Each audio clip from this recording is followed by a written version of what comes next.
설 명절이 지나고 딸에게서 전화가 왔습니다. 엄마, 이번 설날에 못 가서 진짜 미안해. 대신 용돈 넉넉하게 보냈잖아. 맛있는 거 사 먹어, 응? 오은아, 무슨 용돈? 설날 전에 동준 씨가 엄마 집 들렸을 때 내가 200만 원 들려보냈는데? 동준이는 제 사위예요. 그런데 저는 그날 아무것도 받지 못했습니다. 사위는 그날 분명히 빈손으로 왔었어요. 용돈은커녕 오히려 제가 딸 주려고 아껴둔 한우만 들고 갔었거든요. 잠시 후 사위에게서 전화가 왔습니다. 장모님, 저 동준이에요. 제가 그날 직접 장모님 손에 쥐어드렸잖아요. 장모님이 받으시고 고맙다고까지 하셨는데 설마 기억 안 나세요? 요즘 너무 깜빡깜빡 하시는 거 아니에요? 치매라도 걸리신 거예요? 저는 머리가 멍해졌습니다. 내가 정말 그날 돈을 받아놓고 잊어버린 걸까? 아니면 사위가 거짓말을 하는 걸까? 분명히 저는 받은 적이 없어요. 그런데 사위는 직접 줬다고 우기고 있었습니다. 분명한 건 하나였어요. 둘 중 하나는 거짓말을 하고 있다는 것. 동준아, 부디 네 말이 거짓말이 아니길 바란다. 설거지, 산책할 때, 잠들기 전 이어서 듣기 편하게 지금 구독만 눌러주세요. 우리네 드라마 극장이 다음 편을 자동으로 챙겨드립니다. 그러면 오늘의 이야기 시작합니다. 설 명절을 일주일 앞둔 날 새벽 5시. 아직 해도 뜨지 않은 시간에 저는 벌써 부엌에 서 있었습니다. 오늘 할 일이 태산이거든요. 만두피 반죽부터 치대야 하고 김치소도 새로 버무려야 하고 고기소에 넣을 두부도 꼭 짜놔야 했습니다. 손이 시려서 호호 불어가며 반죽을 치대는데 입가에는 절로 웃음이 번졌습니다. 일주일 뒤면 제 딸 고은이가 온다는 생각이에요. 명절 당일은 시댁에 가야 하니까 아이들이 저희 집에 오는 건 늘 명절 마지막 날이었습니다. 점심 한 끼 먹고 서너 시간 있다 가는 게 전부예요. 그래도 저는 그 짧은 시간이 1년 중 가장 행복합니다. 남들은 명절이 고생이라고 하던데 저는 한 번도 그렇게 생각해 본 적이 없었어요. 내 자식 입에 들어갈 거라고 생각하면 손마디가 욱신거려도 아무렇지 않거든요. 반죽이 어느 정도 완성되자 저는 만두소를 준비하기 시작했습니다. 고은이가 좋아하는 김치만두, 사위 동준이가 좋아하는 고기만두. 두 가지를 따로 만들어야 해서 손이 2배로 가지만 그게 뭐 대수겠어요. 저는 배추김치를 잘게 썰면서 3년 전 일을 떠올렸습니다. 고은이가 동준이를 데려왔을 때 솔직히 마음이 편하지만은 않았어요. 32 먹은 남자가 전셋집 보증금은커녕 결혼 자금도 없다고 했을 때 주변에서는 다들 말렸습니다. 그런데 저는 고은이 눈빛을 보고 말았어요. 이 사람이 아니면 안 된다는 눈빛이었거든요. 그래서 제가 어떻게 했느냐고요? 제가 살던 32평 아파트를 싹 올수리해서 신혼집으로 내줬습니다. 새 출발하는 애들 기죽으면 안 된다 싶어서요. 저는 작은 평수의 집으로 이사했고 2년치 생활비까지 고은이 통장에 넣어줬어요. 동준이는 그때 제 손을 덥석 잡으며 눈물까지 흘렸습니다. 어머님, 평생 은혜 잊지 않겠습니다. 고은이 행복하게 해드릴게요. 저는 그 말을 철석같이 믿었어요. 그리고 다행히 제 선택이 틀리지 않았다는 걸 고은이가 증명해줬습니다. 대기업에서 승승장구하더니 과장까지 달았고 살림도 안정이 됐어요. 그러더니 어느 명절부터인가 고은이가 저한테 용돈을 챙겨주기 시작한 겁니다. 그것도 그냥 주는 게 아니었어요. 고은이는 꼭 빨간색 금박 봉투에 돈을 넣어서 줬습니다. 인터넷에서 일부러 주문한 거라고 했어요. 봉투 앞면에 금박으로 복자가 새겨져 있는데 고은이 말로는 엄마 이름이랑 같아서 특별히 고른 거라고 했습니다. 엄마 이름이 복자잖아. 이 봉투 받으면 복이 2배로 들어오는 거야. 그 말에 저는 펑펑 울었습니다. 만두소를 버무리다 말고 저는 거실 서랍장으로 걸어갔습니다. 서랍 안쪽 깊숙이 손을 넣으니 손끝에 뻣뻣한 종이가 닿았어요. 조심스럽게 꺼내보니 빨간 금박 봉투가 햇살에 반짝였습니다. 작년 설에 고은이가 준 봉투였어요. 안에 있던 돈은 따로 빼두었지만 봉투만큼은 버릴 수가 없어서 이렇게 고이 모셔두고 있었습니다. 저한테 이 봉투는 단순한 종이가 아니거든요. 제가 쏟아부은 세월이 헛되지 않았다는 증거 같은 거예요. 봉투를 어루만지다 보니 지난 명절에 같은 반 동창 순임이한테 자랑했던 기억이 났습니다. 순임아, 이 봉투 좀 봐. 우리 고은이가 엄마 이름이랑 같다고 일부러 맞춤 제작한 거래. 어머, 복자야. 너 딸 참 잘 뒀다. 요즘 세상에 시집간 딸이 친정 엄마한테 이렇게까지 하는 집이 어디 있어? 그 말에 저는 어깨가 으쓱했습니다. 맞아요. 저는 딸 하나 참 잘 뒀습니다.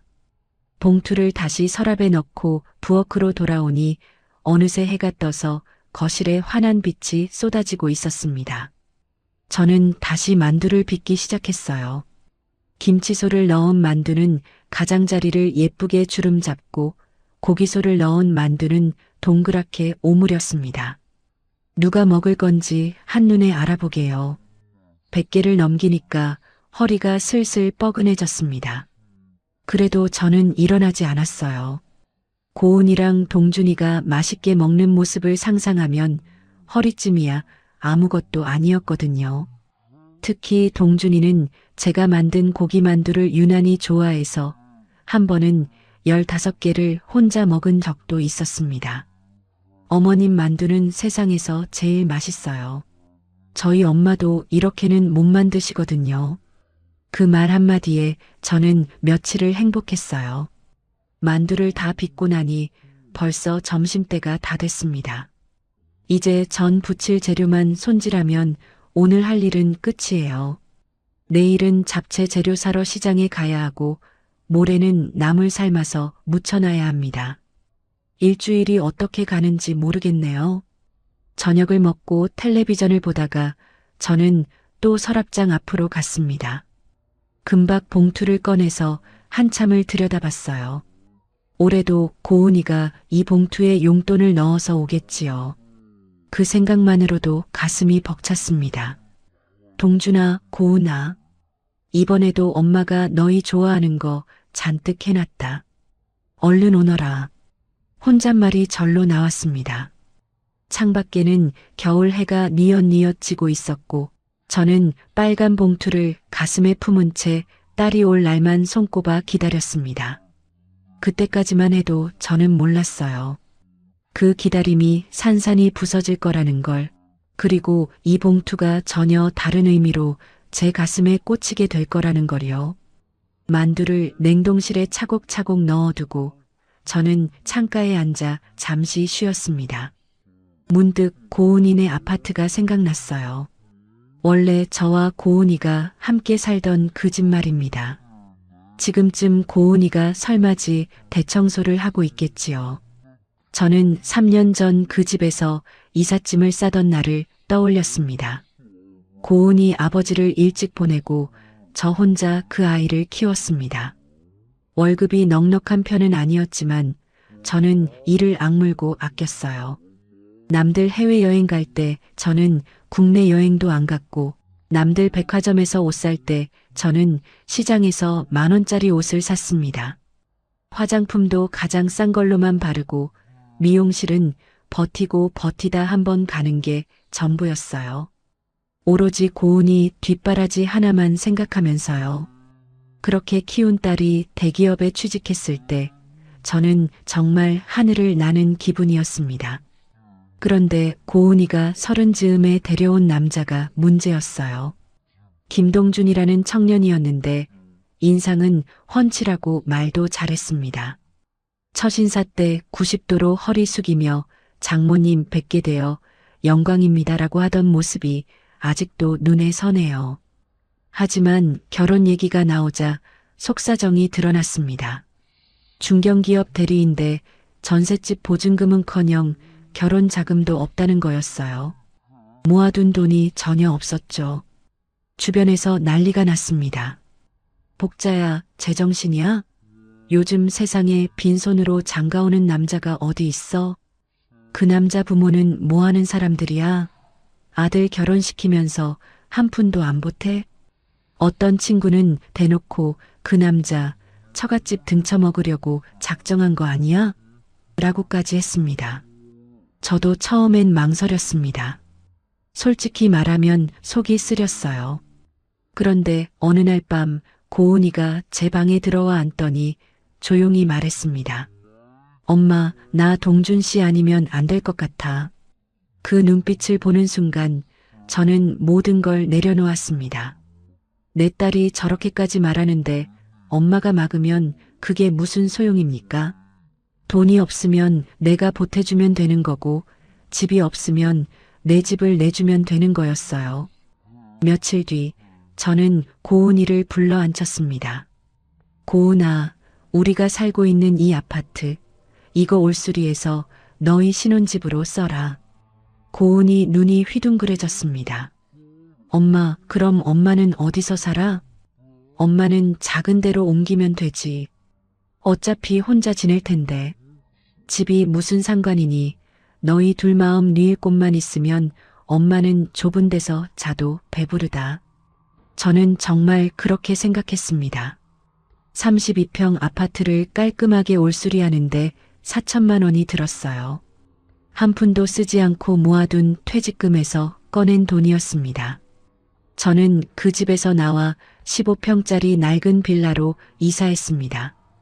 방 2개에 거실은 식탁 놓으면 꽉 차는 크기였지만 저 혼자 살기엔 충분했어요. 이사하는 날 동준이가 와서 짐 나르는 걸 도왔습니다.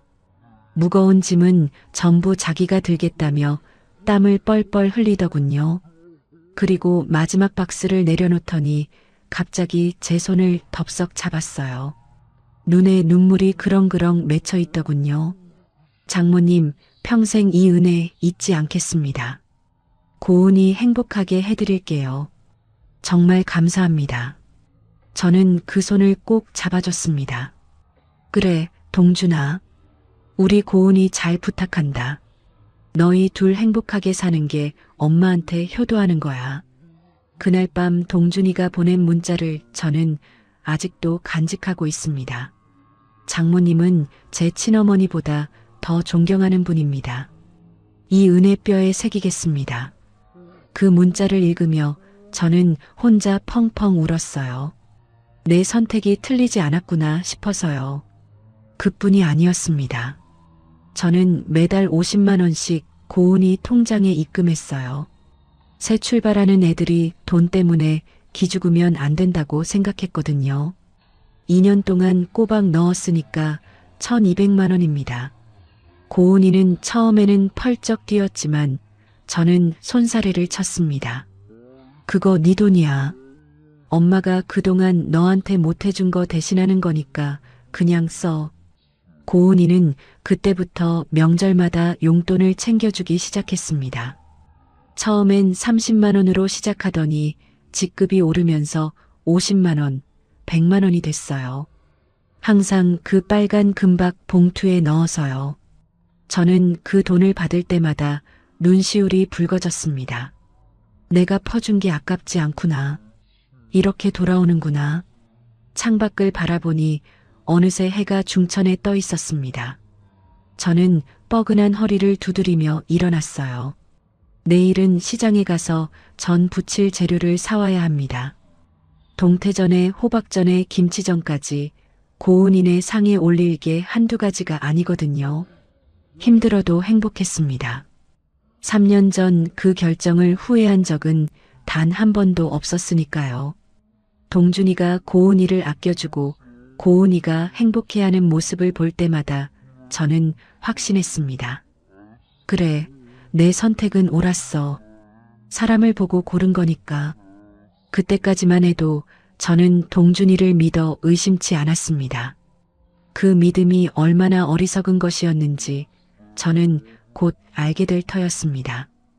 설 일주일 전 오후 저는 또 만두를 빚고 있었습니다. 며칠 전 냉동해 둔 것만으로는 부족할 것 같아서 한 판 더 만들려고요. 고은이가 워낙 만두를 좋아하니까 가져갈 것까지 넉넉히 해놔야겠다 싶었거든요. 떡국에 넣을 것, 구워 먹을 것, 쪄서 먹을 것까지 용도별로 따로 만들어두고 싶어졌죠. 만두피에 소를 올리고 가장자리를 꾹꾹 눌러붙이는데 휴대폰이 울렸습니다. 화면에 뜬 이름은 고은이었어요. 저는 얼른 손을 앞치마에 훔치고 전화를 받았습니다. 고은아, 웬일이야? 엄마 지금 만두 빚고 있었는데. 엄마, 나야. 수화기 너머로 들려오는 목소리가 평소와 달랐습니다. 어딘가 조심스럽고 미안함이 묻어있는 느낌이었어요. 저는 괜히 가슴이 철렁했습니다. 왜, 무슨 일 있어? 엄마, 저기, 이번 설말인데. 고은이가 말을 흐렸습니다. 저는 만두피를 만지작거리며 기다렸어요. 한참 만에 고은이가 다시 입을 열었습니다. 이번 설엔 시댁 식구들이랑 해외여행 가기로 했어. 순간 제 손이 멈췄습니다. 뭐라고? 동준 씨가 이번 아니면 시부모님 모시고 갈 기회가 없다고 우겨서 벌써 비행기표랑 호텔이랑 다 예약했대. 저는 멍하니 만두피를 내려다봤습니다. 방금 전까지 그렇게 예쁘게 보이던 만두피가 갑자기 쭈글쭈글한 종이 조각처럼 느껴졌어요. 아니, 당일도 아니고 마지막 날 점심인데도 안 되는 거니? 목소리가 떨렸습니다. 엄마가 떡국에 넣을 만두랑 식혜랑 다 해놨는데. 고은아, 너 좋아하는 김치만두도 잔뜩 빚어놨어. 엄마, 미안해. 나도 갑자기 들어서. 갑자기라니? 해외여행을 갑자기 잡아? 비행기표가 하루 이틀 전에 잡히는 거야? 저도 모르게 목소리가 높아졌습니다. 하지만 금세 후회가 밀려왔어요. 고은이 잘못이 아닌데 왜 고은이한테 화를 내나 싶었거든요. 미안해. 엄마가 너한테 화낼 일이 아닌데. 아니야, 엄마, 당연히 섭섭하지. 나도 알아. 고은이 목소리도 가라앉아 있었습니다. 근데 동준 씨가 시부모님이 연세도 있으시고 건강도 안 좋으셔서 이번에 꼭 모시고 가고 싶다고 하더라고. 효도 여행이래. 나도 며느리인데 안 간다고 하기가. 저는 아무 말도 할 수 없었습니다. 며느리 도리를 해야지. 시부모님 효도 여행에 빠지겠다고 하면 그게 말이 됩니까? 머리로는 이해가 됐어요. 그런데 가슴이 말을 안 들었습니다.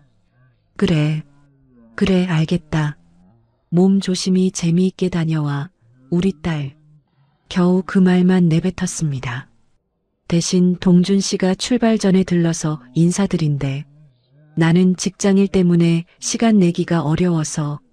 정말 미안해, 엄마. 저는 고개를 끄덕였습니다. 고은이가 볼 수 없는데도 그냥 고개가 끄덕여졌어요. 그래, 알았어. 바쁜데 전화해줘서 고맙다.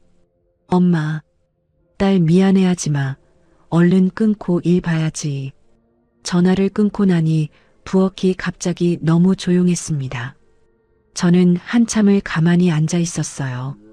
손에 들린 만두피가 점점 말라가는 게 보였지만 움직일 수가 없었습니다. 창밖으로 겨울 해가 비치고 있었는데 그 햇살이 왜 그렇게 차갑게 느껴지던지요. 한참 뒤에 정신을 차리고 다시 만두를 빚으려는데 손에 힘이 안 들어갔습니다. 만두피를 집어 올렸는데 손가락 끝이 파르르 떨려서 피가 찢어져 버렸어요. 저는 찢어진 만두피를 한참 내려다보다가 그냥 도마 위에 내려놓았습니다. 냉장고를 열어보니 며칠 동안 준비한 것들이 빼곡했습니다. 고은이 좋아하는 잡채 재료, 사위가 좋아하는 갈비찜용 갈비, 명절 아침에 끓이려던 떡국 재료까지. 시장을 3번이나 오가며 골라온 1등급 한우도 있었어요. 이걸 누구 주려고 이렇게 해놨나 싶더군요. 물론 사위가 온다고 했으니 줄 수는 있겠지요. 그런데 그게 같은 건가요? 딸이랑 사위랑 둘이 와서 밥 먹고 수다 떨고 가는 거랑 사위 혼자 잠깐 들렀다 가는 거랑요. 저는 냉장고 문을 닫고 거실 소파에 털썩 주저앉았습니다. 올해도 어김없이 받을 줄 알았던 금박 봉투가 떠올랐어요. 고은이가 직접 손에 쥐어주며 엄마 올해도 건강해라고 하던 그 순간이요. 저는 그 봉투를 받을 때마다 속으로 이런 생각을 했었습니다. 돈이 중요한 게 아니야. 고은이 마음이 담긴 거니까 소중한 거지. 어차피 모아서 돌려줄 생각으로 한 푼도 쓰지 않고 모아두고 있기도 했습니다. 근데 올해는 그 마음을 받을 수가 없는 거구나 싶으니까 눈물이 핑 돌았습니다. 아니, 그까짓 돈이 문제가 아니었어요. 고은이 얼굴을 보고 싶은 거였습니다. 1년에 몇 번 안 되는 명절에 그것도 마지막 날 점심 딱 한 끼인데 그게 그렇게 어려운 일이었을까요? 저는 고은이가 시집간 뒤로 한 번도 명절 당일에 오라고 한 적이 없었어요. 시댁 먼저 가야지, 며느리 도리해야지. 그래서 항상 마지막 날만 기다렸거든요. 근데 그 마지막 날마저 안 된다니. 저는 텅 빈 거실을 둘러봤습니다. 15평짜리 작은 빌라가 갑자기 너무 넓게 느껴졌어요. 예전에 살던 32평 아파트보다 더 넓고 더 썰렁하게요. 벽에 걸린 고은이 어릴 적 사진이 눈에 들어왔습니다. 7살 때 찍은 건데 앞니가 빠진 채로 활짝 웃고 있는 모습이에요. 그때는 항상 제 곁에 붙어 있던 아이였는데 그래도 저는 다시 일어났습니다. 만두를 마저 빚어야 했거든요. 사위가 온다고 했으니까 그래도 뭐라도 싸줘야지 않겠어요. 시부모님 드시라고 갈비찜이라도 해놔야겠다 싶었습니다. 내 속은 쓰려도 사돈한테 예의는 갖춰야지요. 그래, 사위가 오면 됐지. 고은이 대신 사위가 오면. 혼잣말을 중얼거리면서도 목소리에는 힘이 없었습니다. 차갑게 식어가는 만두소를 바라보며 저는 생각했어요. 명절이 이렇게 쓸쓸한 거였나? 작년까지만 해도 이 시간이 1년 중 가장 달다고 느꼈었는데 올해는 왜 이렇게 입안이 쓴지 모르겠더군요. 창밖에서 바람이 불어와 창문을 흔들었습니다. 저는 다시 만두피를 집어들었어요. 손끝이 여전히 떨렸지만 이번엔 억지로 꾹꾹 눌러붙였습니다. 적어도 사위한테만큼은 따뜻한 밥상을 차려줘야지. 그게 장모돌이니까. 그렇게 스스로를 다독이며 저는 차가워진 만두소 위로 눈물 한 방울이 떨어지는 것도 모른 채 손을 놀렸습니다. 설 사흘 전 사위가 혼자 찾아왔습니다. 초인종이 울리고 현관문을 여니 사위가 서 있더군요. 평소 같으면 고은이가 챙겨준 과일이라도 들고 왔을 텐데 이날은 빈손이었습니다. 장모님 안녕하세요. 사위는 환하게 웃으며 신발을 벗고 들어왔습니다. 저는 반갑게 맞이하며 거실로 안내했어요. 그래, 어서 와. 먼 길 오느라 힘들었겠다. 밥은 먹었어? 아니요, 아직이요. 그럼 앉아 있어. 금방 차려줄게. 저는 부엌으로 들어가 밥상을 차리기 시작했습니다. 며칠 동안 준비해둔 음식들이 있으니까 금방이었어요. 갈비찜에 잡채, 나물 몇 가지랑 김치까지 깔끔하게 상을 차려서 내갔습니다. 사위는 밥상을 보더니 눈이 동그래졌어요. 와, 장모님, 이게 다 뭐예요? 저 혼자 오는데 이렇게까지 하셨어요? 고은이랑 같이 올 줄 알고 준비한 거야. 그래도 너가 와줘서 다행이다. 혼자 먹으면 밥이 안 넘어가거든. 저는 웃으며 사위 앞에 수저를 놓아줬습니다. 고은이는 못 오지만 사위라도 왔으니 다행이다 싶었어요. 사위가 맛있게 먹는 모습을 보니 며칠간 준비한 보람이 느껴졌습니다. 많이 먹어. 갈비찜 더 줄까? 아니요, 충분해요. 진짜 맛있습니다. 사위는 연신 고개를 끄덕이며 밥을 먹었습니다. 저는 마주 앉아 사위가 밥 먹는 걸 지켜보다가 조심스레 물었어요. 고은이는 잘 있지? 회사에서 힘들진 않고? 아, 그게요. 사위가 젓가락을 멈추더니 조심스러운 표정을 지었습니다. 장모님, 사실 고은이가 전해달라는 말이 있어요. 뭔데? 이번에 여행비 쓰느라 너무 무리했나 봐요. 이번 설엔 용돈 못 드린대요. 다음에 형편 나아지면 드린다고 전해달라더라고요. 저는 잠시 말이 없었습니다. 용돈이야 안 줘도 상관없었어요. 솔직히 말하면 그 돈은 한 푼도 안 쓰고 따로 모아두고 있었거든요. 고은이가 나중에 목돈 필요할 때 돌려주려고요. 그러니까 저한테 줘도 결국 고은이 돈인 셈이었습니다. 다만 걱정이 됐어요.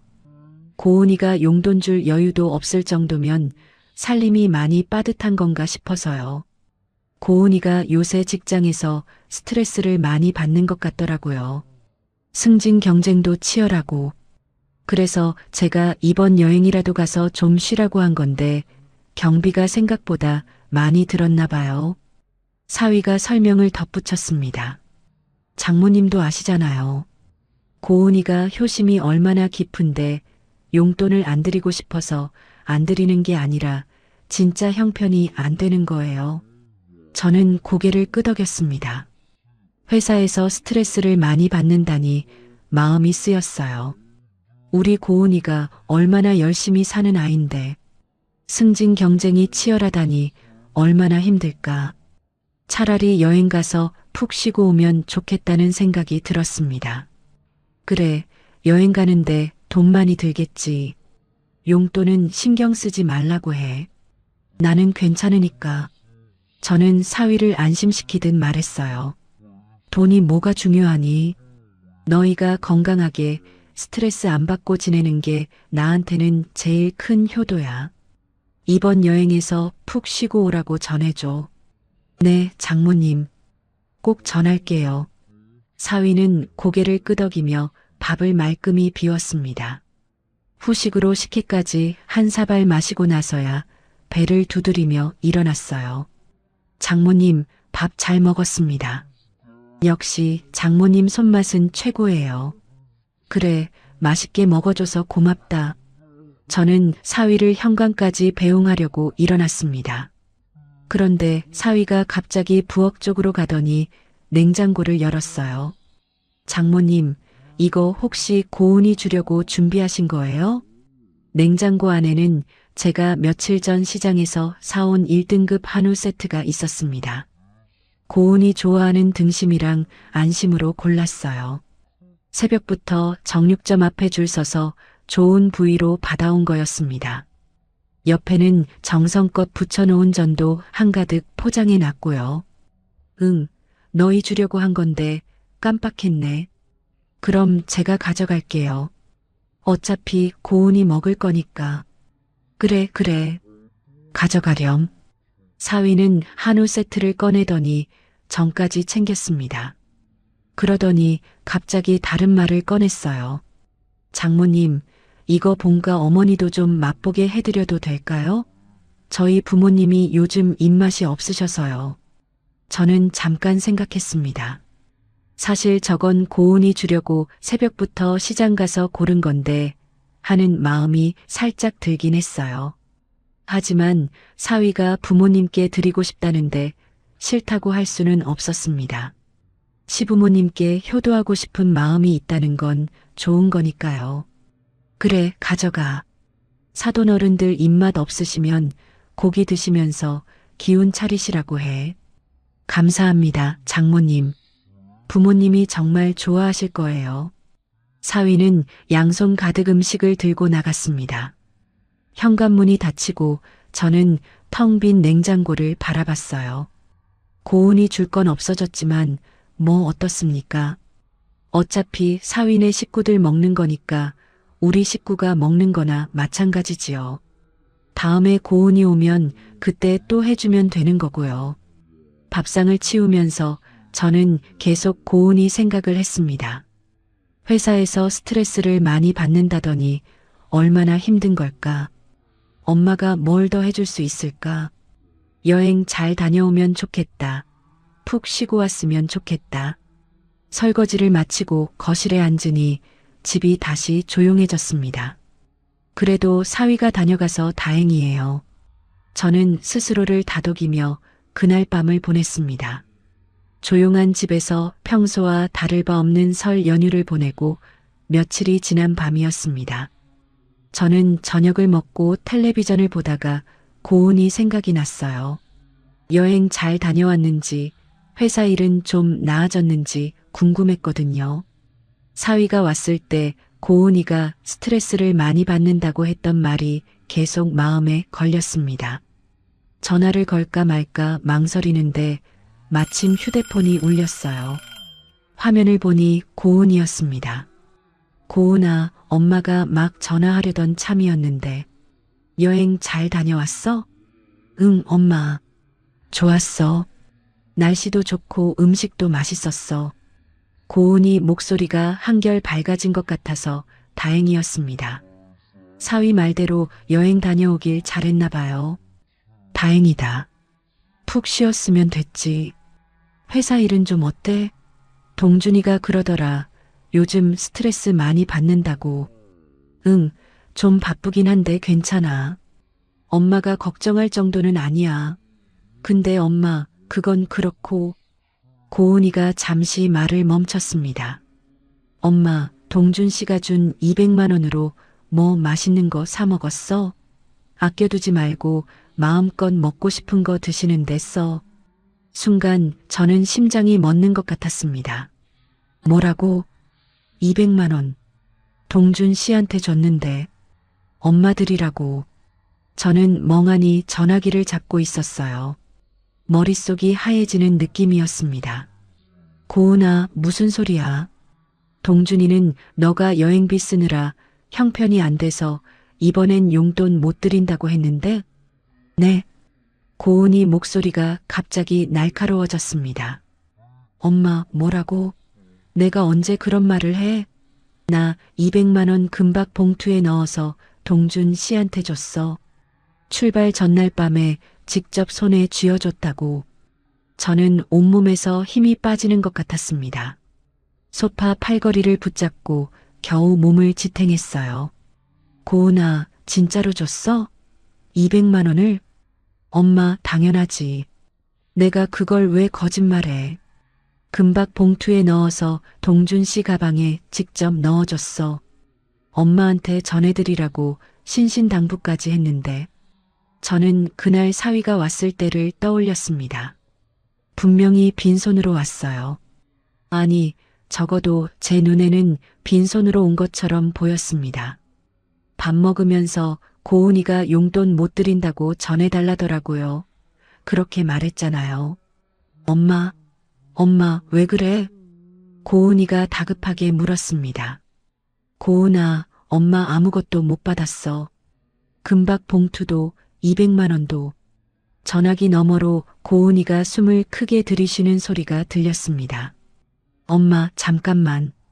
내가 동준 씨한테 확인해 볼게. 전화가 끊어지고 저는 한참을 멍하니 앉아 있었습니다. 도대체 이게 무슨 일인가? 사위가 거짓말을 한 건가? 아니면 어디서 잘못된 건가? 머릿속이 복잡했어요. 얼마 뒤 전화벨이 다시 울렸습니다. 이번엔 사위였어요. 장모님, 저 동준이에요. 사위의 목소리는 평소와 똑같이 차분했습니다. 동준아, 고은이한테 들었는데 이게 도대체... 장모님, 사위가 제 말을 끊었습니다. 장모님, 제가 분명히 드렸잖아요. 금박 봉투요. 제가 장모님 댁 갔을 때 현관 들어가자마자 드렸잖아요. 장모님이 받으시고 고맙다고까지 하셨잖아요. 저는 귀를 의심했습니다. 뭐라고? 내가 언제? 장모님 전화 갈 때 봉투 보시고 어머, 이게 뭐야? 그러셨잖아요. 고은이가 챙겼구나. 고맙다고 하셨고요. 저는 소리를 지를 뻔했습니다. 그런 적이 없었어요. 사위가 왔을 때 분명 사위 손에는 아무것도 없었습니다. 동준아, 나 그런 적 없어. 봉투 본 적도 없고. 장모님, 사위가 한숨을 쉬는 소리가 들렸습니다. 장모님, 요즘 좀 깜빡깜빡하신 것 같아서 제가 걱정이 많이 돼요. 그날 분명히 드렸는데 기억을 못 하시면 병원 한번 가보셔야 하는 거 아니에요? 저는 머리가 어지러질했습니다. 뭐, 병원? 제가 괜히 드리는 말씀이 아니에요, 장모님. 저도 장모님 걱정돼서 그래요. 요즘 어르신들 건망증이 치매 초기 증상인 경우가 많다고 하잖아요. 사위의 목소리는 너무나 진지했습니다. 마치 정말로 저를 걱정하는 것처럼요. 전화를 끊고 저는 한참을 멍하니 앉아 있었습니다. 내가 정말 잊어버린 걸까? 사위가 봉투를 줬는데 내가 받아놓고 기억을 못하는 걸까? 저는 벌떡 일어나 현관으로 갔어요. 신발장 위를, 서랍 안을, 현관 구석구석을 샅샅이 뒤졌습니다. 금박 봉투는 어디에도 없었어요. 거실로, 안방으로, 부엌까지. 옷장 속, 이불장 안, 서랍이란 서랍은 다 열어봤습니다. 혹시 무의식 중에 어딘가에 넣어뒀나 싶어서요. 하지만 봉투는 나오지 않았습니다. 저는 소파에 털썩 주저앉았어요. 내가 치매라고? 저는 머리를 감싸쥐었습니다. 사위 목소리가 너무 당당해서, 너무 확신에 차 있어서 제 머리가 혼란스러웠어요. 그런데 아무리 생각해도 이상했습니다. 저는 사위가 그날 빈손으로 온 걸 분명히 기억해요. 현관문 열었을 때 사위가 맨몸으로 서 있던 모습이 눈에 선합니다. 사위 손에는 봉투 같은 건 없었고요. 사위가 밥 먹으면서 고은이가 용돈 못 드린다고 한 말도 또렷이 기억나요. 내 기억이 맞는 건가? 사위 말이 맞는 건가? 내가 정말 치매인 걸까? 저는 손을 내려다봤습니다. 파르르 떨리고 있었어요. 밤새 잠이 오지 않았습니다. 며칠 뒤 사위가 고은이와 함께 저희 집에 찾아왔습니다. 손에는 큰 쇼핑백을 들고 있었어요. 저는 멀뚱히 서서 그 둘을 바라봤습니다. 그날 밤 통화 이후로 사위 얼굴을 보는 게 처음이었거든요. 장모님, 안녕하세요. 사위는 평소와 다름없이 환하게 웃으며 인사했습니다. 마치 아무 일도 없었다는 듯이요. 저는 그 표정을 보면서 머릿속이 복잡해졌어요. 저렇게 태어날 수가 있나? 엄마, 우리 왔어. 고은이가 제 손을 잡았습니다. 그런데 고은이 눈빛이 평소와 달랐어요. 뭔가 걱정스러운 빛이 서려 있었습니다. 거실에 앉자마자 사위가 쇼핑백에서 뭔가를 꺼냈어요. 장모님, 이거 제가 준비한 건데요. 요즘 어르신들 건강에 좋다고 해서요. 사위가 내민 건 고급스러운 상자에 담긴 영양제였습니다. 저는 상자를 받아들고 라벨을 읽어봤어요. 그런데 눈에 익은 단어가 보였습니다. 기억력 개선, 인지 기능 향상. 이건 치매 예방약이잖아. 저는 순간 눈앞이 캄캄해지는 것 같았습니다. 사위가 저를 치매 환자로 몰아가고 있구나. 그 생각이 머리를 스쳤어요. 동준아, 이게 장모님, 그냥 건강보조제예요. 요즘 저희 회사 부장님 어머니도 드신다는데 효과가 좋대요. 사위는 여전히 웃고 있었습니다. 저는 고은이를 바라봤어요. 고은이는 고개를 숙인 채 아무 말이 없었습니다. 고은아, 너도 이거 알고 있었어? 고은이가 고개를 들었습니다. 눈빛이 흔들리고 있었어요. 엄마, 동준 씨가 요즘 엄마 건강이 걱정된대. 나도 좀 그래서 엄마가 요새 좀 깜빡깜빡 하시는 것 같다고. 저는 가슴이 무너지는 것 같았습니다. 내 딸이, 내가 낳아서 키운 딸이 사위 편을 들고 있었어요. 고은아, 엄마가 뭘 깜빡깜빡해? 엄마가 언제 그랬어? 엄마, 동준 씨 말로는 용돈 드렸는데 엄마가 기억을 안 받았어. 저도 모르게 목소리가 높아졌습니다. 고은아, 엄마는 동준이한테 돈 받은 적 없어. 엄마가 그걸 왜 거짓말하겠니? 사위가 끼어들었습니다. 장모님, 자꾸 이러시면 고은이가 힘들어요. 이렇게 분명히 있던 일을 없다고 하시면 저희가 어떻게 해드려야 할지 모르겠어요. 저는 사위를 똑바로 바라봤습니다. 동준아, 나는 분명히 기억해. 너 그날 빈손으로 왔어. 장모님, 그냥 잊어버리신 거 인정하세요. 나이 드시면 그럴 수 있어요. 부끄러운 일 아니에요. 사위의 목소리는 부드러웠지만 그 말 한마디 한마디가 저를 찌르는 것 같았습니다. 고은이가 조심스럽게 말했어요.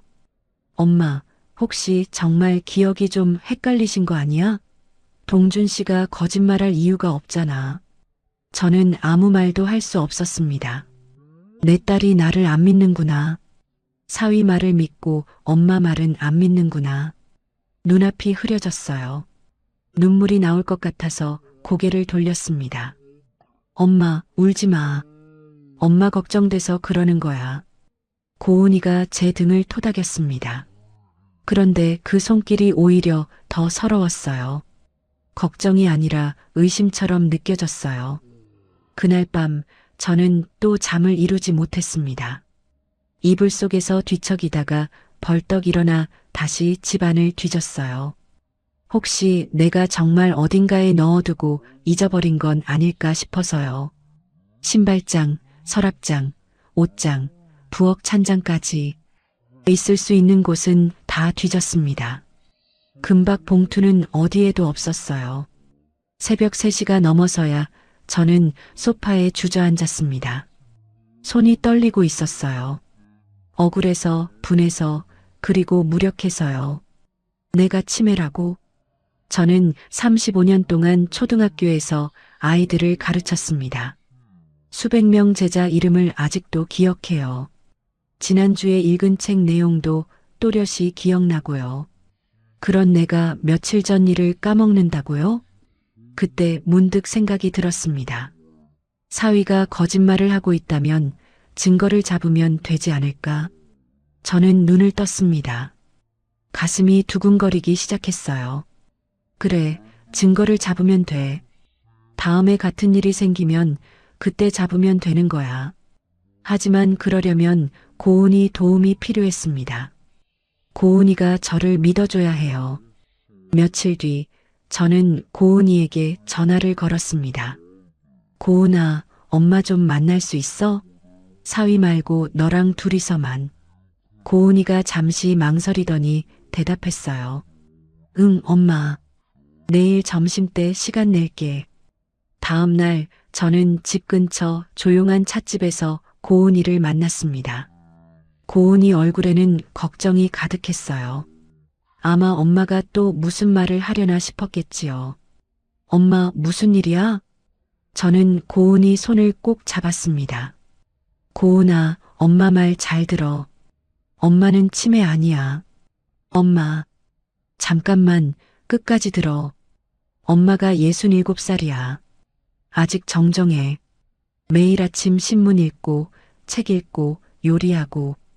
엄마 기억력 아무 문제 없어.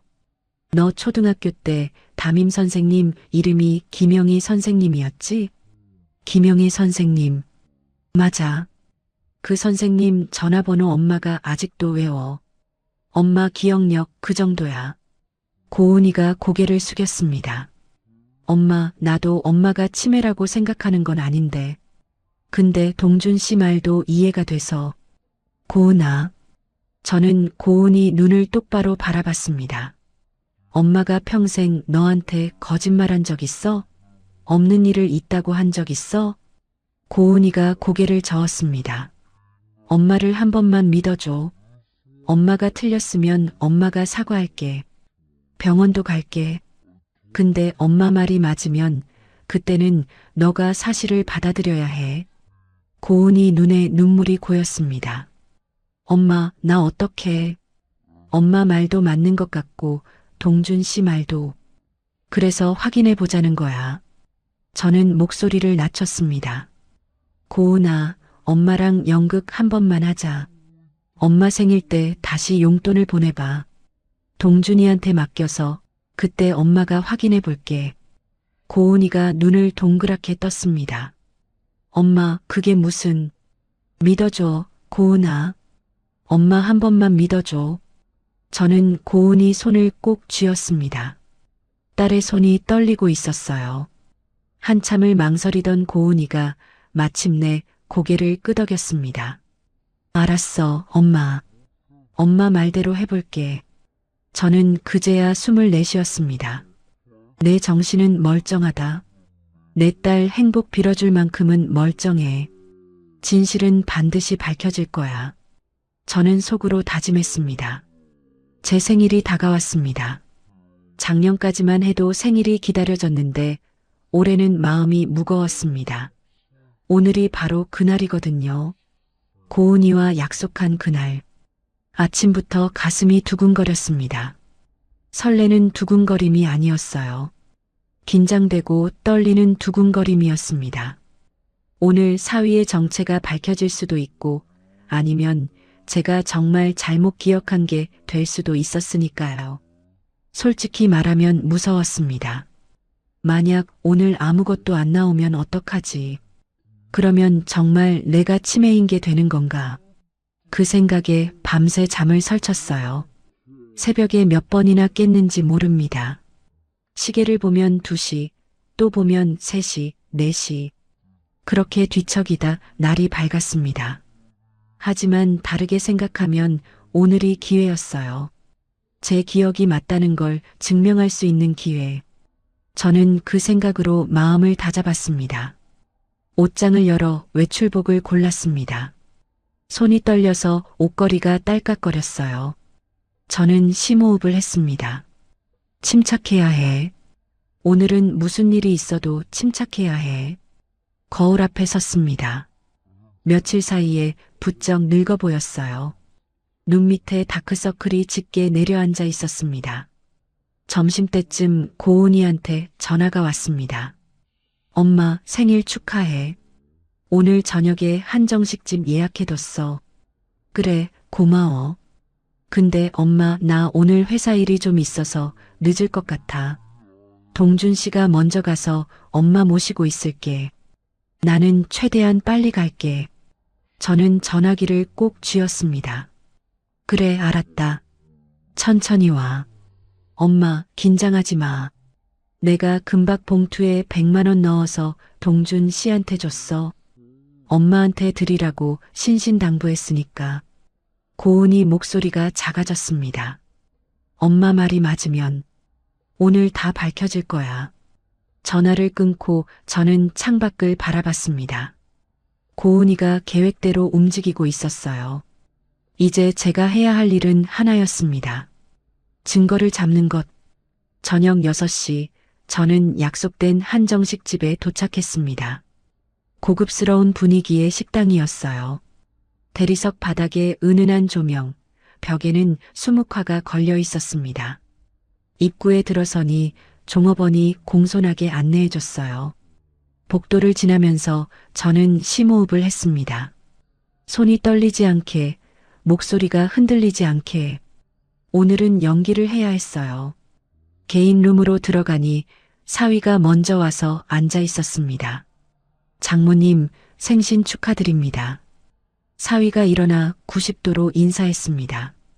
얼굴에는 평소처럼 환한 미소가 걸려 있었어요.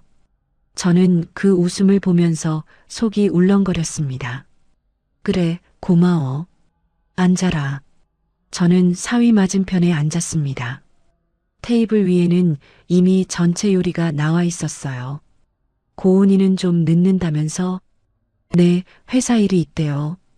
금방 온다고 했어요. 사위가 대답하며 가방에서 뭔가를 꺼냈습니다. 흰색 봉투였어요. 평범한 흰색 봉투. 아무 무늬도 없는 편의점에서 파는 그런 봉투요. 장모님, 이거 고은이가 드리래요. 생신 선물이에요. 저는 봉투를 받아들었습니다. 열어보니 안에 지폐가 들어 있었어요. 한 장 한 장 세어봤습니다. 10,000원짜리 20장, 20만 원이었습니다. 고은이가 이번 달 카드값이 좀 많이 나왔대요. 그래서 이것밖에 못 드린다고 죄송하대요. 저는 봉투를 내려다봤습니다. 또 시작이구나. 똑같은 수법이구나. 고은이는 분명히 100만 원을 금박 봉투에 넣어서 사위한테 줬다고 했어요. 그런데 제 앞에는 20만 원짜리 흰 봉투가 놓여 있었습니다. 나머지 80만 원은 어디 간 걸까요? 그래, 고은이가 요즘 바쁘니까 마음만 받을게. 저는 애써 평온한 척했습니다. 손이 떨리지 않게, 목소리가 흔들리지 않게 긴 세월 동안 단련된 침착함을 총동원했어요. 사위는 아무렇지도 않게 음식을 먹기 시작했습니다. 저도 젓가락을 들었지만 입맛이 없었어요. 음식이 목으로 넘어가지 않았습니다.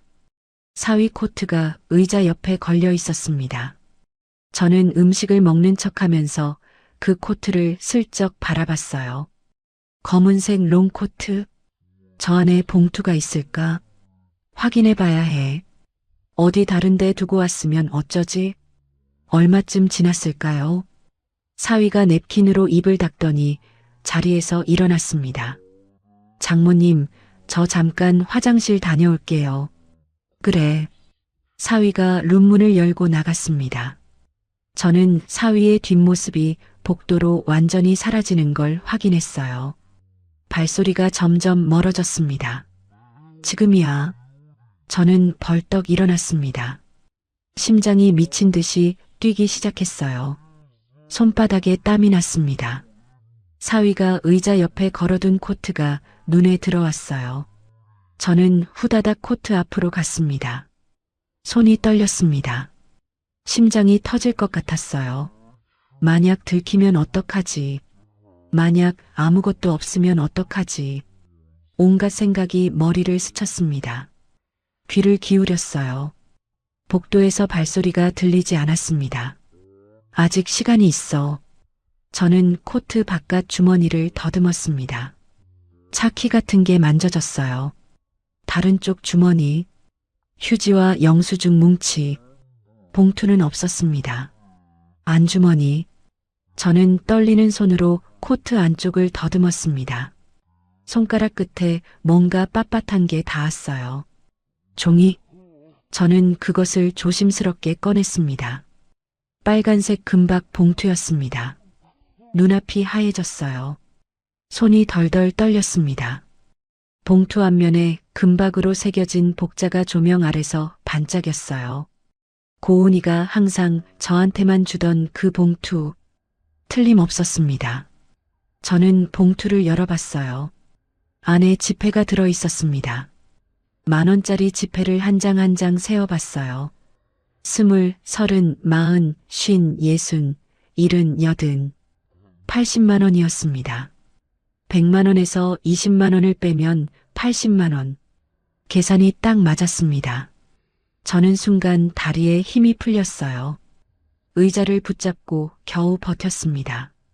눈물이 핑 돌았어요. 억울해서가 아니었습니다. 분해서였어요. 내 딸이 정성껏 준비한 돈을, 엄마한테 주라고 맡긴 돈을 이놈이 빼돌리고 있었구나. 설날 200만 원도 이렇게 가로챈 거였어. 저는 이를 악물었습니다. 손이 떨리는 걸 억지로 참으며 휴대폰을 꺼냈어요. 카메라를 켜고 금박 봉투 사진을 찍었습니다. 봉투 안에 돈도 찍었어요. 날짜가 나오게 선명하게 여러 장 찍었습니다. 증거야. 이게 증거야. 저는 금박 봉투를 제 품속에 숨겼습니다. 블라우스 안쪽으로 깊숙이 넣었어요. 심장 바로 위에 봉투가 닿았습니다. 차가운 종이 감촉이 피부에 느껴졌어요. 그리고 재빨리 제자리로 돌아왔습니다. 젓가락을 집어들고 아무 일 없었다는 듯이 음식을 입에 넣었어요. 손이 아직도 떨리고 있었지만 억지로 참았습니다. 침착해. 침착해야 해. 자리에 앉은 지 얼마 안 돼서 문이 열렸어요. 사위가 돌아온 거였습니다. 장모님, 오래 기다리셨어요? 사위가 웃으며 들어왔습니다. 저는 애써 표정을 관리했어요. 아니, 금방 왔네? 사위가 자리에 앉으려다 멈칫했습니다. 뭔가 이상한 걸 느꼈는지 코트 쪽을 힐끗 봤어요. 코트가 아까와 살짝 다른 위치에 걸려 있었거든요. 사위는 코트 주머니에 손을 잠시 넣었다 빼더니 갑자기 표정이 굳어졌습니다. 장모님, 사위의 목소리가 달라졌습니다. 아까의 다정함은 온데간데 없었어요. 제 코트 만지셨어요? 저는 심장이 쿵 내려앉았습니다. 하지만 티를 내면 안 됐어요. 뭐? 장모님, 제가 나가기 전에 코트 위치 기억해요. 지금 코트가 움직여 있잖아요. 뭐 하신 거예요, 도대체? 사위의 눈빛이 싸늘하게 변했습니다. 처음 보는 눈빛이었어요. 3년 동안 한 번도 본 적 없는 차갑고 날카로운 눈빛. 장모님 하며 웃던 얼굴이 이렇게 무서워질 수 있구나 싶었습니다. 저는 입술을 깨물었습니다. 안 만졌어. 장모님, 거짓말하지 마세요. 제 코트 왜 만지셨냐고요. 사위가 한 발짝 다가왔습니다. 저는 물러서지 않았어요. 지금 물러서면 안 돼. 여기서 밀리면 안 돼. 내가 왜 네 코트를 만져. 착각하지 마라.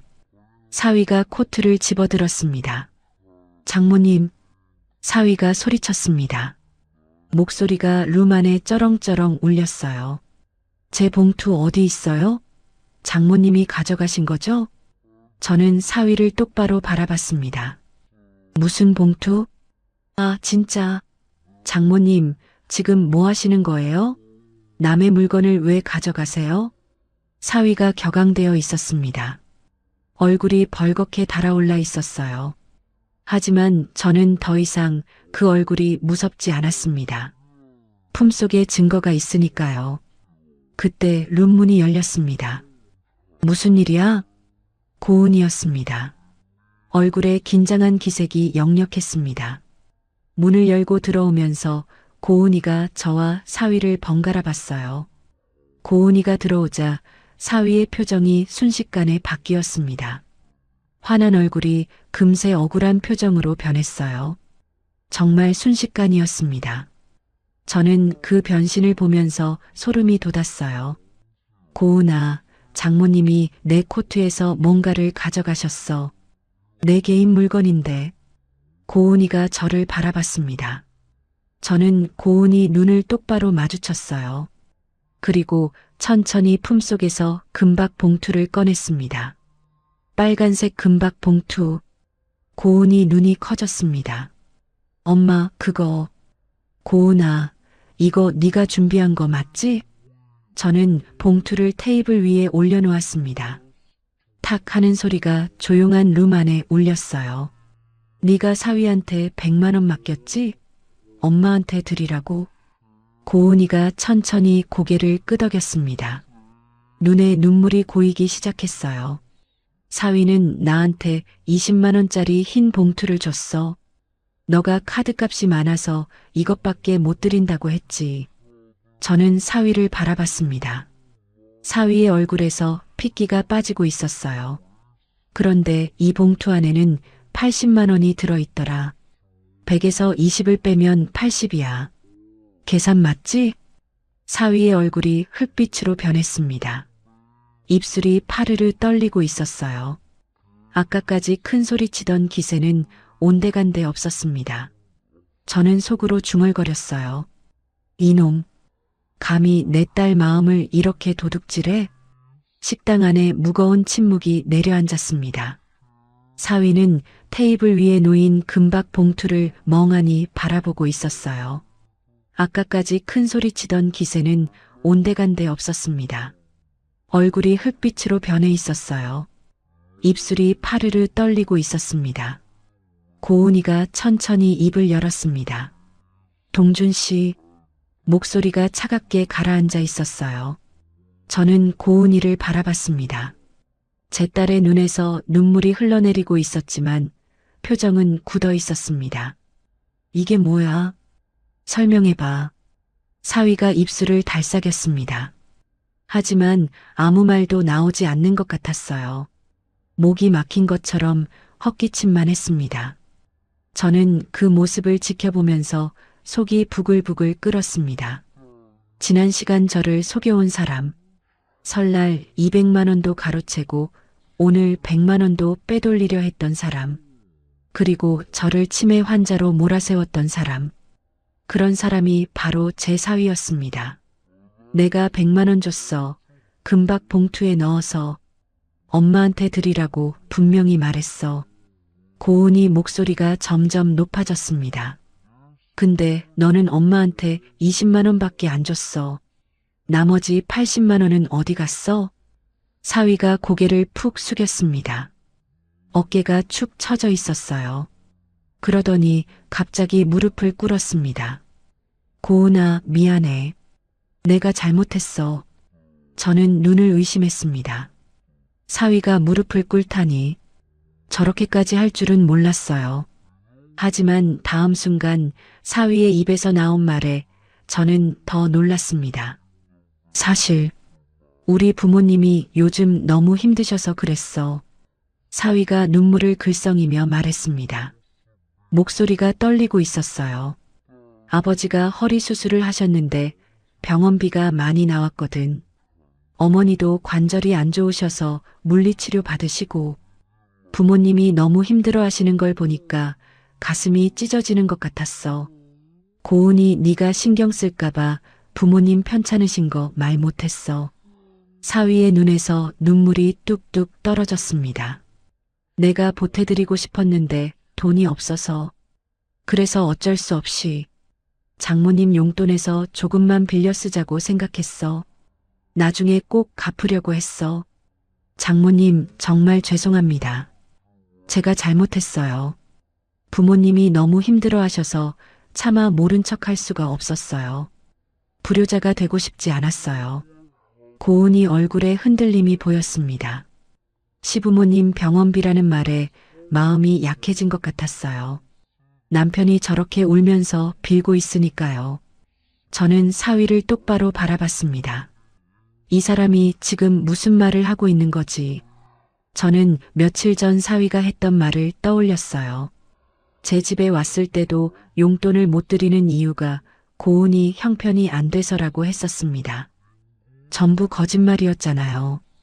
그런데 지금 또 부모님 핑계를 대고 있었어요. 저는 갑자기 궁금해졌습니다.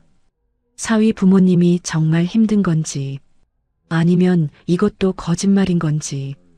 단 사돈이 정말 힘든 거라면 같은 부모로서 사위를 얼마든지 용서할 수 있었습니다. 하지만 신뢰가 가지 않았죠.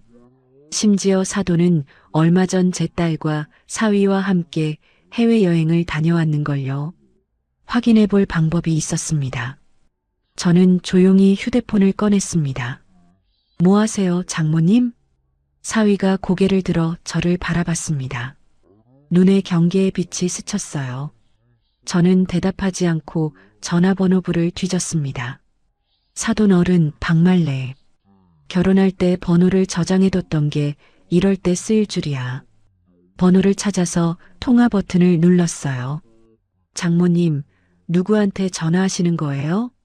사위의 목소리가 다급해졌습니다. 무릎을 꿇은 채로 저를 올려다보고 있었어요. 눈빛이 불안하게 흔들리고 있었습니다. 저는 그 목소리를 무시하고 스피커폰 버튼을 눌렀어요. 신호음이 식당 안에 울려 퍼졌습니다. 뚜루루, 뚜루루, 뚜루루. 사위가 벌떡 일어났습니다. 장모님, 잠깐만요. 그 전화. 앉아있어. 저는 단호하게 말했습니다. 사위가 움찔하며 멈췄어요. 여보세요?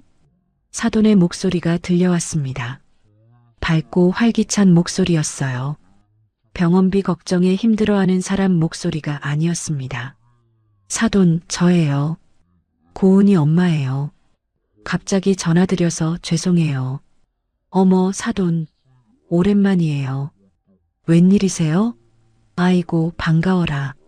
사돈의 목소리가 들뜨게 높아졌어요. 저는 사위를 힐끗 봤습니다. 사위의 얼굴이 새하얗게 질려 있었어요. 사돈, 요즘 건강은 좀 어떠세요? 요즘 몸이 조금 편찮으셨다는 얘기를 들어서 걱정돼서요. 네. 사돈의 목소리가 의아해졌습니다. 저희 부부 둘 다 건강해요. 어디 아픈 데 없는데요? 저는 고은이를 바라봤습니다. 고은이 눈이 커지고 있었어요. 사위를 향한 눈빛이 점점 싸늘해지고 있었습니다. 아, 그래요? 제가 잘못 들은 모양이네요. 사돈이 어이없다는 듯이 웃었어요. 어머, 사돈. 저희 아주 멀쩡해요. 매일 아침 공원에서 조깅하는 사람이에요. 나도 관절 안 아파요. 누가 그런 소리를 했대요? 저는 속으로 한숨을 쉬었습니다. 역시나였어요. 전부 거짓말이었습니다. 그럼 사돈, 요즘 생활은 좀 어떠세요? 혹시 힘드시진 않고요? 힘들긴요. 사돈이 활짝 웃는 소리가 들렸어요. 정말 행복하게 웃는 소리였습니다. 우리 동준이랑 고은이가 얼마나 효도를 잘하는데요. 이번 설 전에도 200이나 보내줬어요. 덕분에 부산 특급 호텔에서 회 먹고 호강했다니까요. 고급 스위트룸에서 받아보면서 먹었는데 그 맛이 기가 막히더라고요. 그리고 설에는 저희 다 같이 해외여행도 다녀왔는걸요. 식당 안이 조용해졌습니다. 저는 사위를 바라봤어요. 사위의 얼굴이 흙빛을 넘어 잿빛으로 변해 있었습니다. 입술이 파르르 떨리고 있었어요. 눈동자가 공포에 질려 흔들리고 있었습니다. 200이요? 동준이가 200만 원을 보냈어요? 네, 맞아요. 매번 명절마다 꼬박꼬박 보내줘요.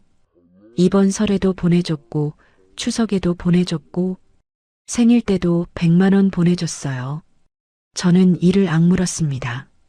추석에도 생신에도 그때마다 고은이가 저한테 보낸 돈을 빼돌린 거였어요.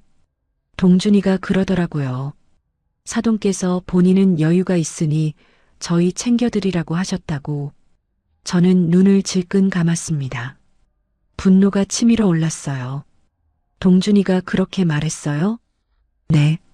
사돈께서 생활비도 대주시고 그러신다면서요? 덕분에 우리 동준이가 저희한테 효도할 여유가 생겼다고 장모님 덕분이라고 항상 고마워하더라고요. 사돈, 정말 감사해요. 사돈은 아무것도 모르고 있었습니다. 그 돈이 어디서 나온 건지, 그 돈 때문에 저와 고은이가 얼마나 상처받았는지. 저는 전화기를 꽉 쥐었습니다. 손가락이 하얗게 질릴 정도로요. 사돈, 잘 들었습니다. 네, 무슨 말씀이? 저는 전화를 끊었습니다. 식당 안에 정적이 흘렀어요. 숨소리조차 들리지 않았습니다. 시간이 멈춘 것 같았어요. 고은이가 천천히 사위를 향해 고개를 돌렸습니다. 동준 씨, 목소리가 얼음장처럼 차가웠어요. 저는 그 목소리에서 분노와 배신감을 느꼈습니다. 지금 우리 엄마 용돈으로 당신 부모 효도 여행 보낸 거야? 지난번에 여행 다녀오신 게 우리 엄마 용돈으로 가셨던 거였어? 사위가 아무 말도 하지 못했습니다. 무릎을 꿇은 채 고개만 푹 숙이고 있었어요. 설날 200만 원. 그거 내가 엄마들이라고 준 돈이잖아. 그걸 당신 부모한테 보냈어? 특급 호텔에서 회 드시라고? 고은이 목소리가 점점 높아졌습니다. 눈에서 눈물이 흘러내렸지만 닦지 않았어요. 그러면서 나한테는 뭐라고 했어? 엄마한테 드렸다고 했잖아. 엄마가 받고 고맙다고 했다고 했잖아. 우리 엄마 보고 치매 걸린 것 같다고 했잖아. 사위가 고개를 들었습니다. 눈에 눈물이 그렁그렁 맺혀 있었어요. 고은아, 내 말 좀 들어봐. 나도 어쩔 수 없었어. 우리 부모님이. 그만해. 고은이가 소리쳤습니다. 저는 깜짝 놀랐어요. 제 딸이 그렇게 화난 모습은 처음이었습니다. 당신 부모님 건강하다며, 병원비 나온 적도 없다며, 방금 당신 엄마가 직접 말했잖아. 가족한테 거짓말한 것도 모자라서 이젠 가족을 거짓말로 이용을 하니? 고은이가 테이블을 내리쳤습니다. 쿵 하는 소리가 식당 안에 울렸어요. 그러면서 병원비 때문에 어쩔 수 없었다고? 지금 나한테 또 거짓말한 거야? 사위가 입을 달싹였지만 아무 말도 나오지 않았습니다. 장모님은 돈 많으니까 자기 부모만 챙기면 된다고 했다고. 고은이가 낮게 음조렸습니다. 목소리가 떨리고 있었어요. 당신이 그렇게 말했대. 당신 엄마한테. 고은이가 눈물을 훔치며 사위를 바라봤습니다. 엄마가 얼마나 힘들게 사셨는지 알아? 아빠 일찍 돌아가시고 혼자서 나 키우시느라 얼마나 고생하셨는지 알아? 고은이 목소리가 떨리기 시작했습니다. 평생 아끼고 아껴서 모은 돈으로 우리 신혼집 해주셨어. 넓은 아파트에서 좁은 빌라로 이사 가시면서까지. 그런 엄마한테 너는 뭘 한 거야? 고은이 눈에서 눈물이 뚝뚝 떨어졌습니다. 엄마 용돈 빼돌려서 당신 부모한테 효도하고 엄마한테는 치매 환자 취급하고 그게 사람이 할 짓이야? 고은이가 숨을 몰아쉬었습니다. 엄마가 밤새 잠도 못 주무시고 온 집안을 몇 번이고 뒤졌어. 혹시 자기가 정말 깜빡한 건 아닌가 싶어서 내가 정말 치매인가 봐. 그러면서 얼마나 괴로워하셨는지 알아? 저는 그 말에 가슴이 먹먹해졌어요. 고은이가 다 알고 있었구나. 제가 얼마나 힘들었는지. 당신 때문에 엄마가 자기 자신을 의심하셨어. 평생 멀쩡하게 살아온 사람이 자기가 미쳤나 싶어서 밤마다 울었다고. 고은이 목소리가 식당 안에 울려 퍼졌습니다. 저는 고은이 어깨를 감싸 안았습니다. 제 딸이 이렇게 울부짖는 모습을 보니 가슴이 미어졌어요. 고은아, 됐다. 이제 다 끝났어. 저는 조용히 말했습니다. 진실은 밝혀졌어. 이제 어떻게 할지는 너가 결정해. 고은이가 눈물을 훔치며 사위를 바라봤습니다. 눈빛이 단단해져 있었어요. 집에 가자. 집 가서 얘기하자. 사위가 비틀거리며 일어났습니다. 얼굴이 초췌해 보였어요. 아까까지 무릎 꿇고 울던 모습이 무색하게 눈빛이 죽어 있었습니다. 하지만 저는 조금도 동정심이 들지 않았어요. 이 사람이 저한테 한 짓을 생각하면요. 저는 테이블 위에 놓인 금박 봉투를 집어들었어요. 그리고 가방에 넣었습니다. 사진도 찍어뒀고 실물도 있으니까. 이건 증거니까. 나중에 필요할지도 몰라. 우리는 식당을 나섰습니다. 밖에는 어둠이 내려앉아 있었어요. 차가운 바람이 얼굴을 스쳤습니다. 하지만 마음은 오히려 후련했어요. 드디어 진실이 밝혀졌으니까요. 저는 고은이 손을 꼭 잡았습니다. 엄마가 옆에 있을게. 고은이가 고개를 끄덕였어요. 눈가가 빨갛게 부어 있었지만 눈빛만큼은 단단해 보였습니다. 제 딸은 강한 아이예요. 이 상황도 잘 헤쳐나갈 거예요. 오늘 밤 모든 게 정리될 거예요. 식당을 나온 저희 셋은 고은이네 집으로 향했습니다. 차 안은 무거운 침묵으로 가득했어요. 사위는 뒷좌석에서 고개를 푹 숙인 채 아무 말도 하지 않았습니다. 고은이는 운전대를 꽉 쥔 채 앞만 바라보고 있었어요. 저는 조수석에 앉아 창밖을 바라봤습니다. 밤거리가 스쳐 지나갔어요. 가로등 불빛이 차창에 비쳤다 사라지기를 반복했습니다. 사돈의 목소리가 아직도 귓가에 맴돌았어요. 우리 동준이가 이번 설에도 200만 원이나 보내줬어요. 사돈께서 본인은 여유가 있으니 저희 챙겨드리라고 하셨다고. 얼마 뒤 아파트에 도착했습니다. 이 아파트, 제가 고은이 결혼할 때 내준 집이에요. 32평짜리 아파트를 올수리까지 해서 내어주고 저는 15평짜리 빌라로 이사 갔었죠. 그런데 그 집에서 편히 살면서 사위는 그동안 저와 고은이를 속여온 거였습니다. 현관문을 열고 들어갔습니다. 고은이가 거실 불을 켰어요. 앉아. 고은이가 소파를 가리키며 말했습니다. 목소리가 차가웠어요. 사위가 천천히 소파에 앉았습니다. 저도 옆에 앉았어요. 한참 동안 아무도 입을 열지 않았습니다. 거실에 무거운 침묵이 흘렀어요. 동준 씨, 고은이가 먼저 입을 열었습니다. 솔직하게 말해. 엄마 용돈 빼돌린 거 언제부터야? 사위가 고개를 들었습니다. 눈빛이 흔들리고 있었어요. 이번이 처음이야. 정말이야. 정말? 진짜야, 고은아. 이번에 우리 부모님이 갑자기 돈이 필요하다고 하셔서 어쩔 수 없이 한 번만 그런 거야. 앞으로는 절대 안 그럴게. 저는 사위를 바라봤습니다. 또 거짓말을 하고 있구나. 사돈이 뭐라고 했어요? 매번 명절마다 꼬박꼬박 보내준다고 했잖아요. 이번 설에도 추석에도 생신 때도 고은이도 같은 생각인 것 같았어요. 그럼 증명해봐. 뭘? 계좌 이체 내역. 핸드폰으로 보여줘. 이번이 처음이라면 이전 내역에는 시댁에 송금한 기록이 없어야 하잖아. 사위의 얼굴이 굳어졌습니다. 그건 왜 그걸 봐야 해? 사위의 목소리가 살짝 높아졌습니다. 방어적인 태도였어요.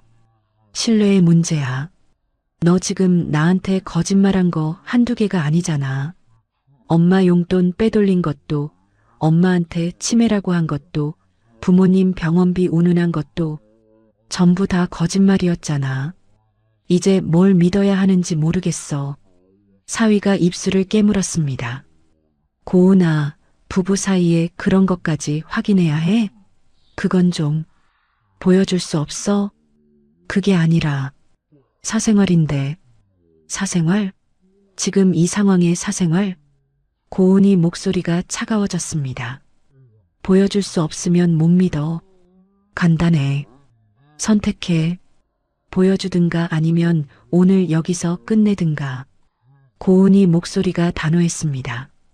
사위가 한참을 망설였어요. 이마에 땀이 맺히는 게 보였습니다. 알았어. 보여줄게. 사위가 떨리는 손으로 주머니에서 휴대폰을 꺼냈습니다. 은행 앱을 열더니 고은이한테 화면을 보여줬어요. 여기, 이체 내역이야. 고은이가 휴대폰을 받아들었습니다. 화면을 스크롤하며 내역을 확인했어요. 저도 옆에서 들여다봤습니다. 그런데 고은이 손가락이 멈췄어요. 화면을 옆으로 넘겼습니다. 이건 뭐야? 고은이 목소리가 날카로워졌습니다. 계좌가 하나 더 있네? 이 계좌는 뭐야? 사위의 얼굴이 새하얗게 질렸습니다. 눈동자가 휘청거렸어요. 그건 그냥 안 쓰는 통장이야. 별거 아니야. 별거 아니면 왜 나한테 말 안 했어? 고은이가 그 계좌를 눌렀습니다. 거래 내역이 화면에 펼쳐졌어요. 저는 숨을 멈췄습니다. 매달 급여일마다 100만 원씩 입금되어 있었어요. 월급에서 자동이체로 빠져나가는 것 같았습니다. 3년치 내역이 고스란히 남아 있었어요. 한 번도 빠짐없이. 이게 뭐야? 고은이 목소리가 떨리기 시작했습니다. 당신 지금 월급 350만 원이라고 했지? 고은이가 화면을 사위 앞에 들이밀었습니다. 근데 여기 매달 100만 원씩 따로 들어오잖아. 월급이 350이 아니라 450이었던 거야? 사위가 아무 말도 하지 못했습니다. 입만 달싹거릴 뿐이었어요. 3년 동안 나한테 월급을 100만 원이나 적게 말한 거야? 고은이가 거래 내역을 스크롤했습니다. 출금 내역이 줄줄이 나왔어요. 어머니 송금 50만 원, 어머니 송금 30만 원. 이거 다 시부모님한테 보낸 거지? 고은이 손가락이 화면 위에서 멈췄습니다. 여행사 결제 120만 원? 백화점 70만 원? 유흥비 45만 원? 고은이가 고개를 들어 사위를 바라봤습니다. 눈에 눈물이 그렁그렁 맺혀 있었어요. 나는 점심에 편의점 김밥 먹으면서 아꼈어. 화장품도 세일할 때만 샀어. 친구들 만나자고 해도 돈 없다고 거절했어. 여행 한번 가자고 하면 다음에 여유 생기면 가자고. 너 힘들까봐 내가 참았어. 고은이 목소리가 점점 높아졌습니다. 근데 너는 시부모님 여행 보내주고 백화점에서 쇼핑하고 유흥비로 펑펑 쓰고 있었어? 숨겨둔 돈으로 3년 동안? 고은이가 자리에서 벌떡 일어났습니다. 나한테는 생활비 빠듯하다고 해놓고 적금들 여유도 없다고 해놓고 사위가 무릎을 꿇었습니다. 고은아, 미안해. 내가 잘못했어. 그 말 오늘 몇 번째야? 고은이가 소리쳤습니다. 목소리가 거실에 울려 퍼졌어요. 엄마 용돈 빼돌린 것도 이번이 처음이라며. 그것도 거짓말이었잖아. 시댁 송금 내역 봐. 매달 있어. 3년 동안 매달. 저는 그 내역을 보면서 머리가 어지러웠습니다. 3년 동안 매달 100만 원. 계산하면 3,600만 원이에요. 그 돈이 사돈과 사위의 여행비, 사치품, 유흥비로 쓰인 거였습니다. 그러면서 고은이한테는 돈이 없다고, 생활이 빠듯하다고 했던 거예요. 고은이가 휴대폰을 소파 위에 던졌습니다. 이혼하자. 사위가 고개를 번쩍 들었습니다. 고은아, 잠깐만. 내가 다 설명할게. 우리 부모님이 진짜 힘드셔서. 또 부모님 타령이야?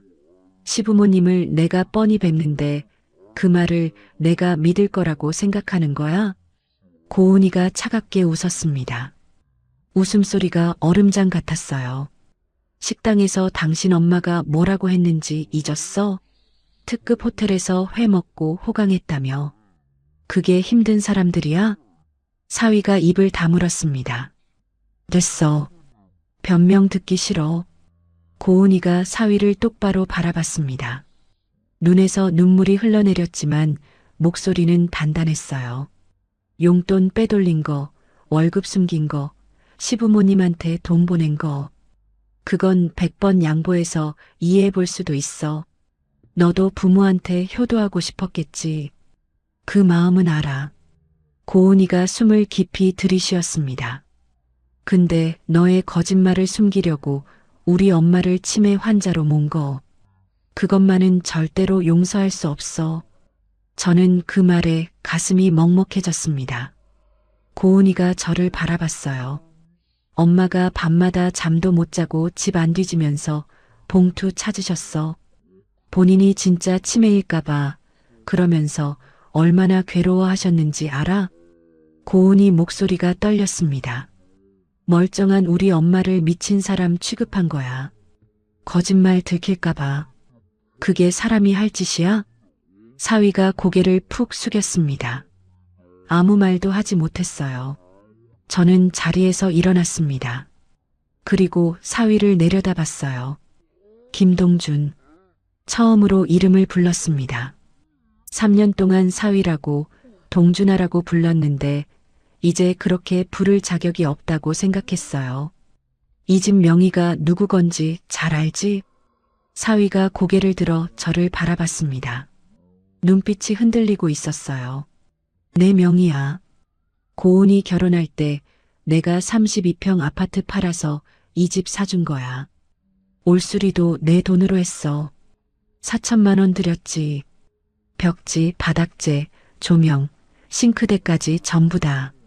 저는 한 발짝 다가갔습니다. 결혼 초에 생활비 부족하다고 할 때 보태준 돈도 있어. 매달 50만 원씩.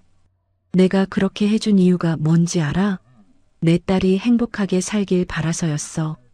네 마음 편하게 해주면 너는 내 딸 마음 편하게 해줄 거라고 생각했어. 제 목소리가 떨렸습니다. 분노 때문이었어요. 근데 너는 뭘 했어? 내 딸을 속이고 나를 치매 환자 취급하고 내가 딸한테 받은 돈으로 내 부모한테 효도하면서 나한테는 한 푼도 안 줬어.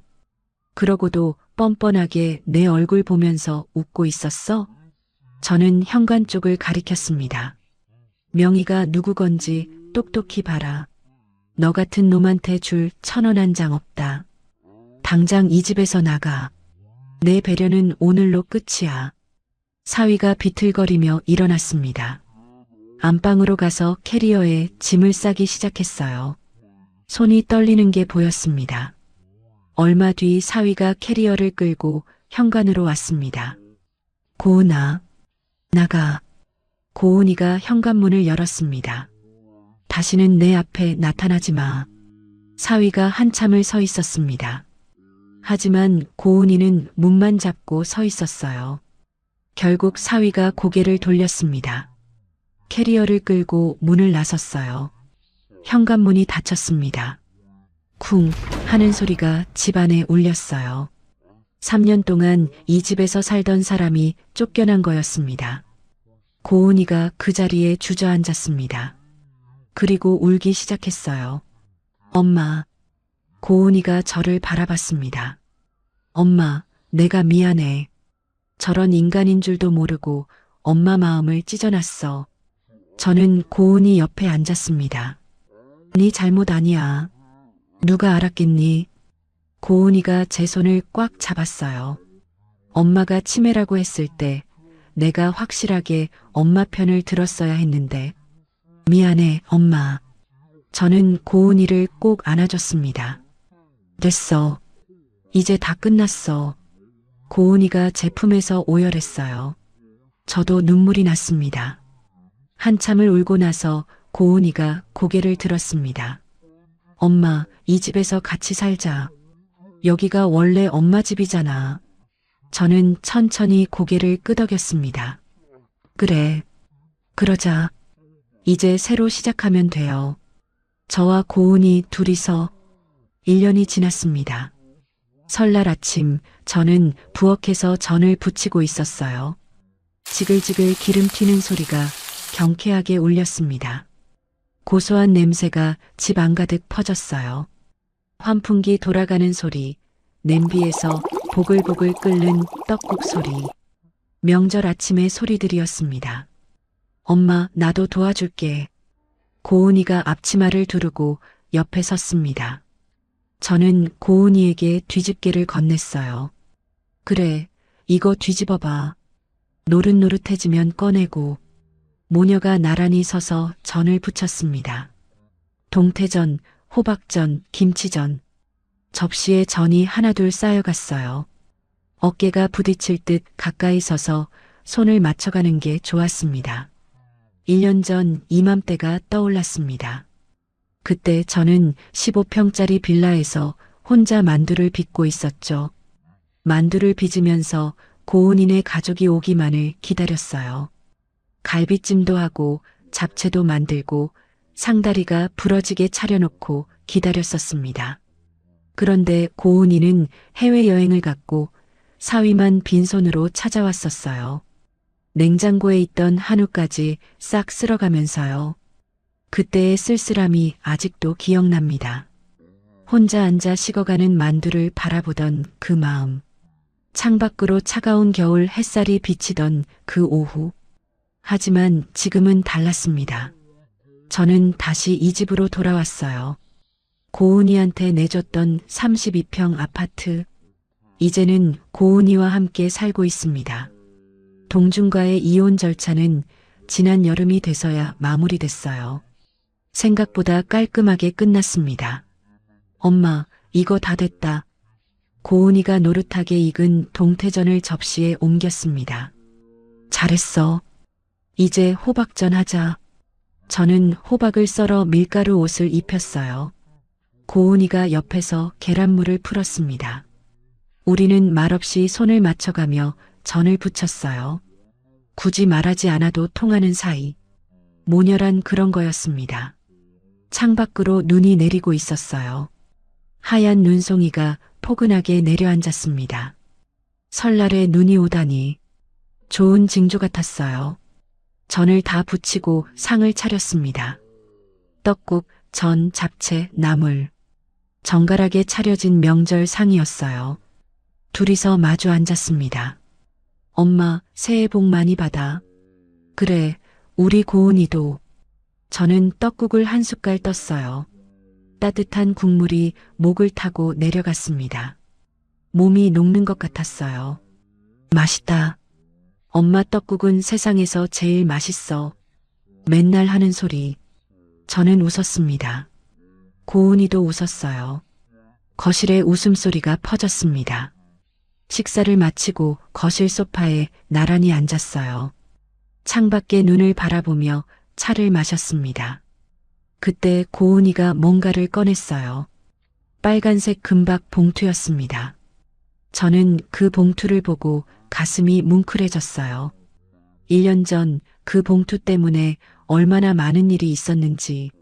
사위의 거짓말, 치매 소리, 밤마다 집안을 뒤지던 기억. 내가 정말 미쳤나? 내가 정말 치매인가?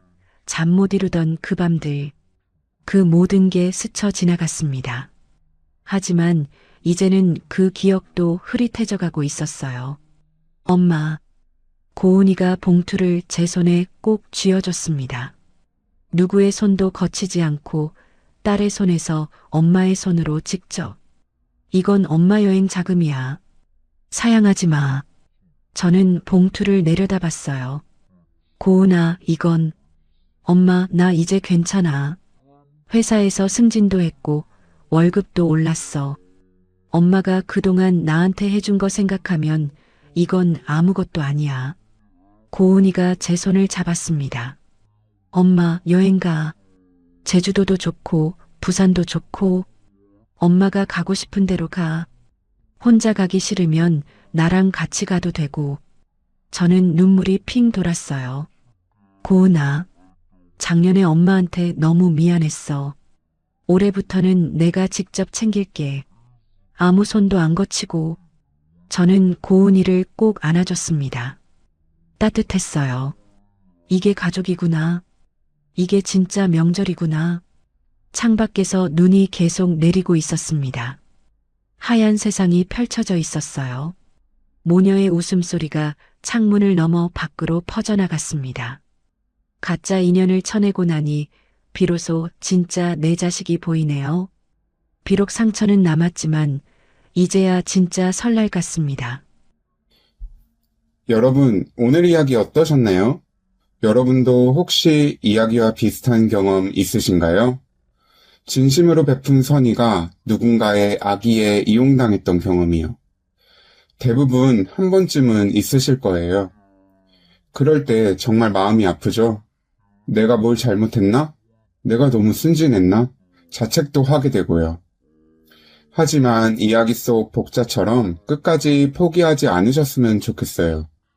진실은 반드시 밝혀지거든요. 그리고 가짜 인연을 쳐내고 나면 진짜 내 편이 누구인지 비로소 보이게 됩니다. 오늘도 영상 끝까지 봐주신 여러분 정말 감사합니다. 여러분의 곁에는 늘 진심인 사람들만 남아있길 바랍니다. 그리고 여러분이 베푸는 선의가 언제나 따뜻한 것으로 돌아오길 진심으로 응원할게요. 새해 복 많이 받으시고 건강하시고 행복하세요. 오늘 이야기가 마음에 남으셨다면 구독과 알림으로 다음 만남을 예약해두세요. 우리네 드라마 극장이 다시 찾아갑니다. 그리고 오늘 이야기를 듣고 느낀 감정과 생각을 댓글로 소통해주세요.